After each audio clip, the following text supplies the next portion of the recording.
Салих Гысманов сугышка 1943 елның гыйнварында китә. Мөслимнән 90 кешене Ирак көнчыгышка озаталар. Бәрешләрнең берсендә ул контузия алып, госпитальгә эләгә. Дәваланганнан соң туган ягына кайта.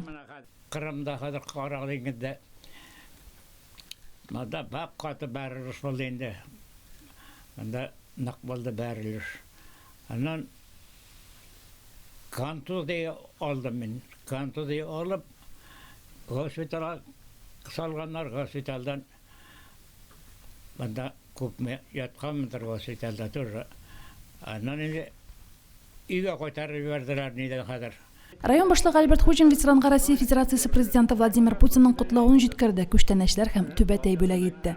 Район башлыгы бу көнне Байык авыл җирлегендә яшәүче хезмәт ветераннары белән дә очрашты. Дусайдан Сәрмәдия Мирзаянова озак еллар мәдәният өлкәсендә хезмәт куйган, китапханәче булып эшләгән. Аннан 33 ел Дусай клубы мөдире булган. Сәрмәдия апа Татарстанның һәм Россиянең атказанган мәдәният хезмәткәре.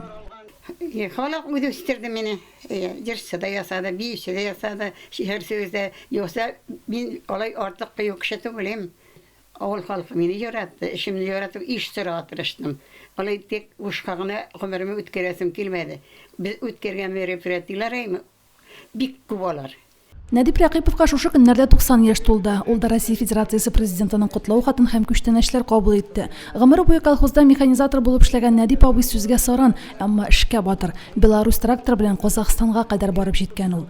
Башка та калмады, бер калмады, Казакъстан салам күптәргә. Төрле эшләрдә эшләдек инде фирмада, сыер саудым, аннан соң доңгыдан да карадык. Аннан соң бакчада жер кадыдык, яшелчә бакчасында эшләп алдым. Аннан соң яшелчә бакчасыннан соң монда почтага кирдем. Bir 15 ел соңгы нем шуның да эшләп шунда пенсиягә чыктым. Нәдип абый белән Сәхия апаның бергә яшәүләренә быел 65 яшь тула. Өлкәннәр озак еллар тигез тату яшәү сыры белән дә уртаклашты. Квартирага кергән кеше күп кенә булды. Кайтты да ашады да чыгып китте. Аннан болай сәгать шул кичкенеләр 7-ләр тулгачтан. Тагын инде кешеләргә хезмәт итәргә кирәк. Кайсына пешән, кайсына салам инде эшләгән кеше. Ул эшләгән кеше үзе белә инде. Шулай итеп сәгать 11 кайтып кермәсе инде. Ир эше бу, хатын эше дип бүлеш юк минем тарафтан.